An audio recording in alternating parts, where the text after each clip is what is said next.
Okay, when I get asked about what a great piece of equipment would be for a home gym setup or something that's multifunctional, the answer is always the Smith machine. You can do so many things and it's ridiculous. You just got to obviously know the exercises and be a little bit creative with the setups.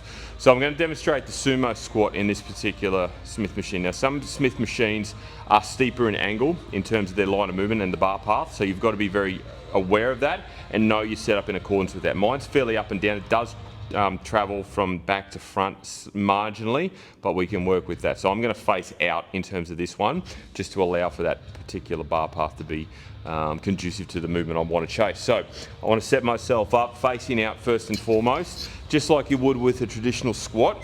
Okay, so there's my setup on the bar. Now sumo, I'm going to open my stance. Toes are pointed out, but I still want to be nice and controlled in my movement. And then it's a matter of driving the knees wide, keeping them wide and pressing up. Now, your depth may be not as good as a traditional squat. It depends on your mobility. My mobility is not the greatest, so I won't go too deep on this one.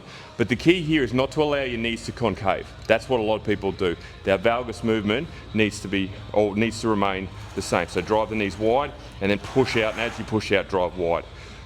Pushing through the heels and up. Now I can feel my glutes working tremendously well, my hamstrings and my quads. So it is a very multi-purpose and multifunctional movement. Once I get this hook back on, let's go there.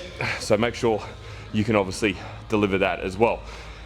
It's an incredibly effective machine. If you're squatting on your own and you're unsure in terms of safety, this is a good way to do it because you've got the hooks in place. You can always move the stoppers up as well to your depth. So that way, if you do get into trouble, you can obviously just drop the weight. So offers a lot of safety, manages risk, but also you can perform a sumo or a traditional squat in a really good manner with a good bar path. So sumo squats on a Smith machine, definitely one for the books.